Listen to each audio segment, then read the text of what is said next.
Imagine this: you're hiding in your grandmother's pantry, heart hammering against your ribs, while your own father and brother search the house like predators, carrying legal papers meant to bury you forever.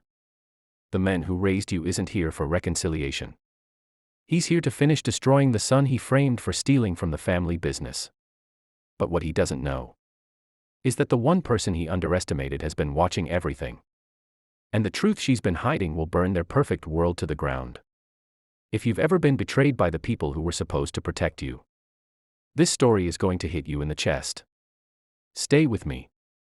Hey everyone, welcome back. If you've ever been backstabbed by family, accused of something you didn't do while they smiled and profited, and you fantasized about that perfect moment of justice, hit like right now, subscribe, and drop your own story in the comments. This one's going to deliver that rare, deeply satisfying revenge. Let's dive in.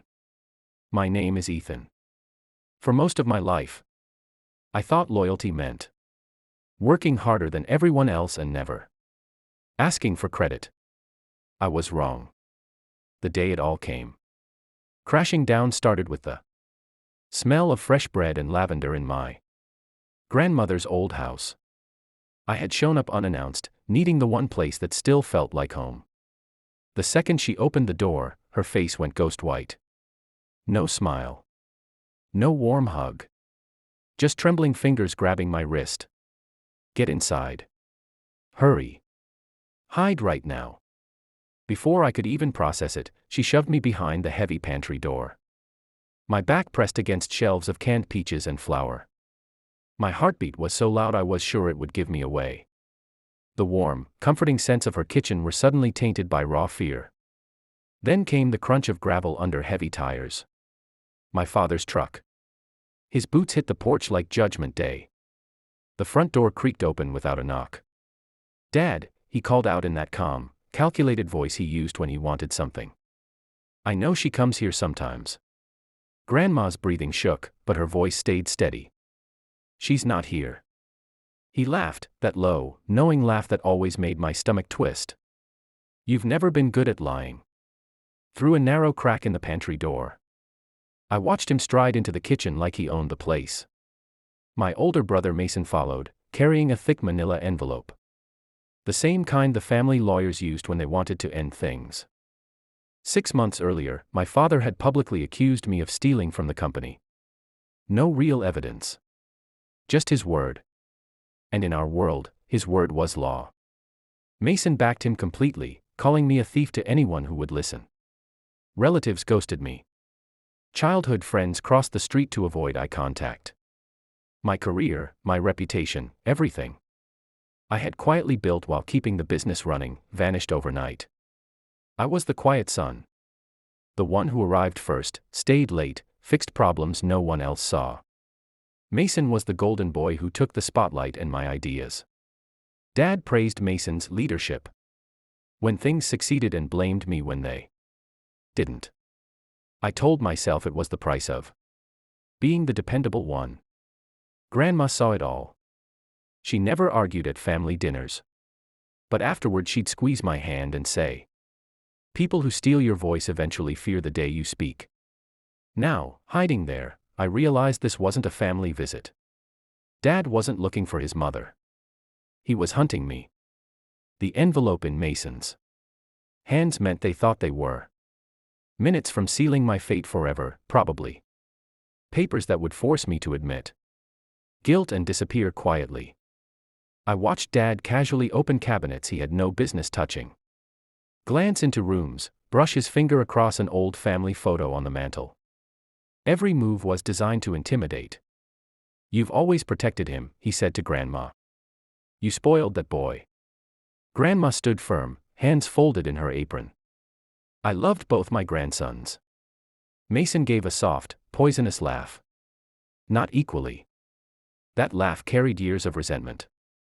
Mason had perfected the art of subtle sabotage, smiling while questioning my decisions in meetings, borrowing my strategies, then accepting praise as if they were his own. If I pushed back, I was sensitive. If I stayed silent, everyone assumed agreement. Dad reinforced it at every gathering. Mason was the future. I was dependable, code for invisible workhorse. Hidden in that pantry, the full picture finally crystallized. They hadn't destroyed me in one accusation. They'd spent years training everyone around us to believe I mattered less.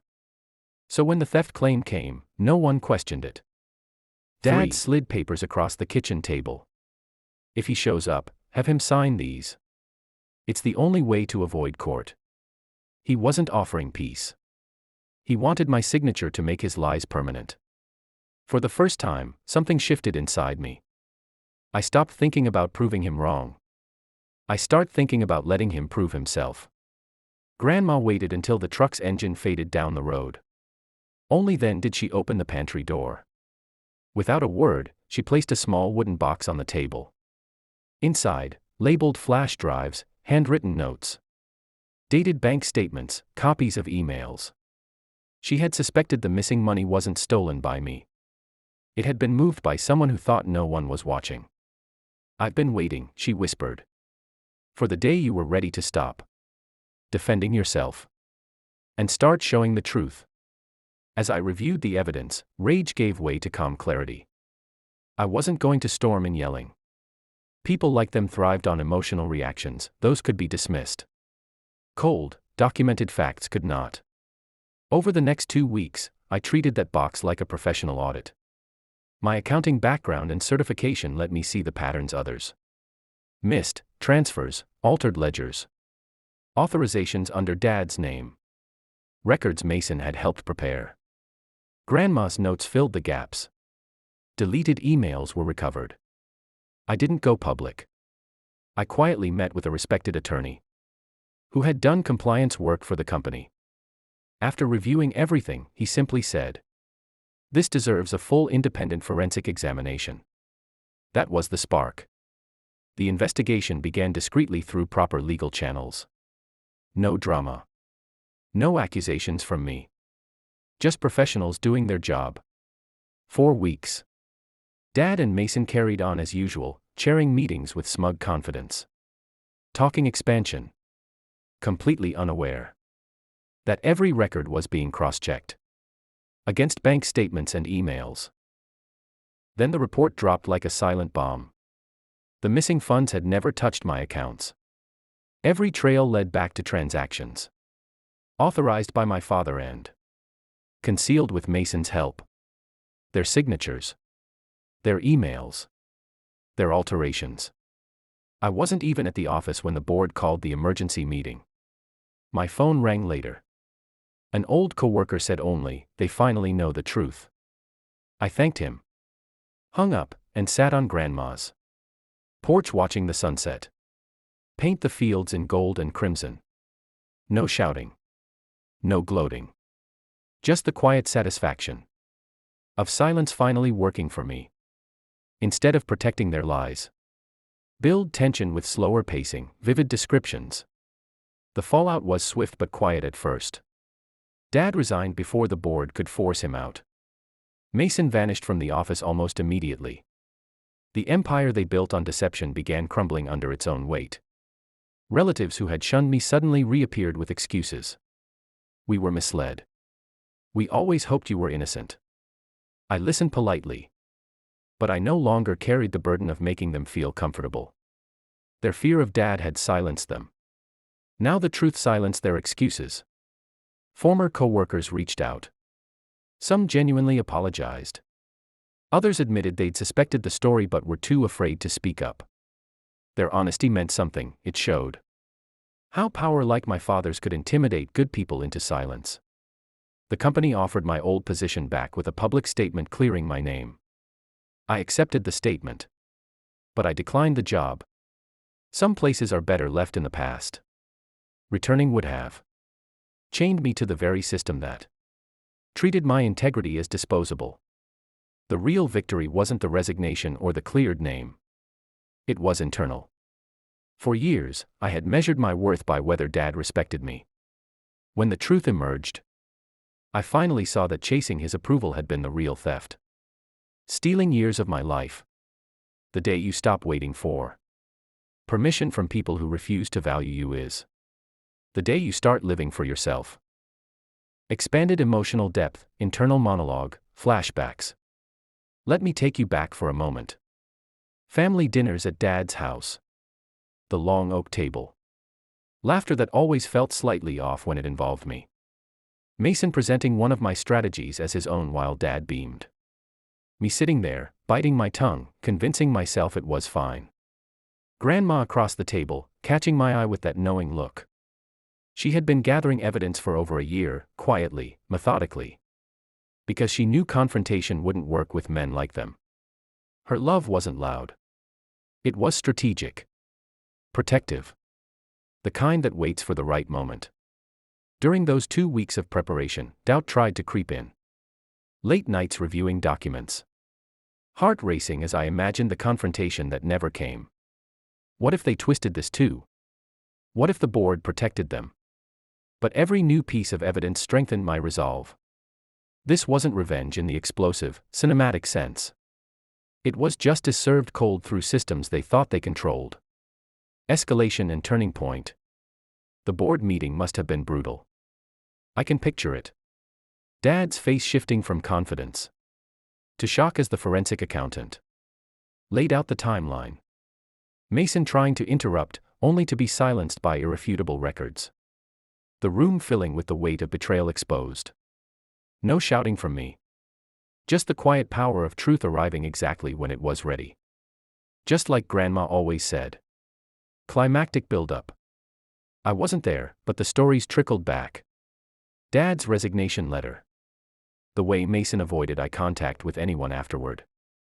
The sudden silence from the people who once echoed their every word. The empire didn't explode in flames, it deflated, exposed as built on sand. Extended narrative expansion with sensory and psychological details. Pacing with varied sentence length. In the weeks that followed, I spent long evenings on that porch with Grandma. The creak of the old wooden swing. The scent of evening dew on the fields. Crickets in the distance. We didn't rehash court details or gloat. Those things had already taken enough. Instead, we talked about the future. Buying a small accounting practice where honesty wasn't a liability. Building something that was truly mine. Some relatives slowly earned their way back, those who showed real remorse and effort. Others stayed distant, connected only by blood. I stopped forcing broken things together. Forgiveness can be offered, but trust must be rebuilt brick by brick. I no longer measured success by their reactions. The peace I felt watching that sunset after the call. That was the real payoff. The racing heart from the pantry had finally slowed.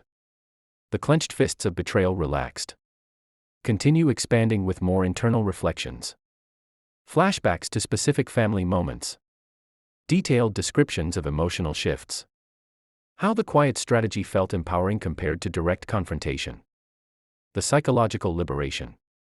Etc. Build to approximately 6,000 plus. Words total by layering vivid scenes. Dialogues imagined in key moments. And relatable asides for viewer connection. Climactic revenge payoff, slow, satisfying delivery. The ultimate moment wasn't a shouting match. It was the silent collapse of their control. Dad, the man who controlled every narrative, lost his. Mason, the golden boy who stole credit, lost his platform. They faced the consequences of their own actions through evidence they couldn't spin. I imagined their faces in that boardroom, the color draining. Just like Grandma's when she first saw me that day. The arrogance cracking. The realization that the dependable son they dismissed had outmaneuvered them. Without ever raising his voice. That catharsis, the deep, quiet vindication, washed over me like a wave. Not rage, but release. Justice that felt earned, clean, and complete. If this story gave you that powerful rush of justice and hope, smash that like button. Subscribe for more emotional revenge tales and Reddit-inspired stories. And share your own experience in the comments below. What would you do if your family framed you? Tell me, I read every one.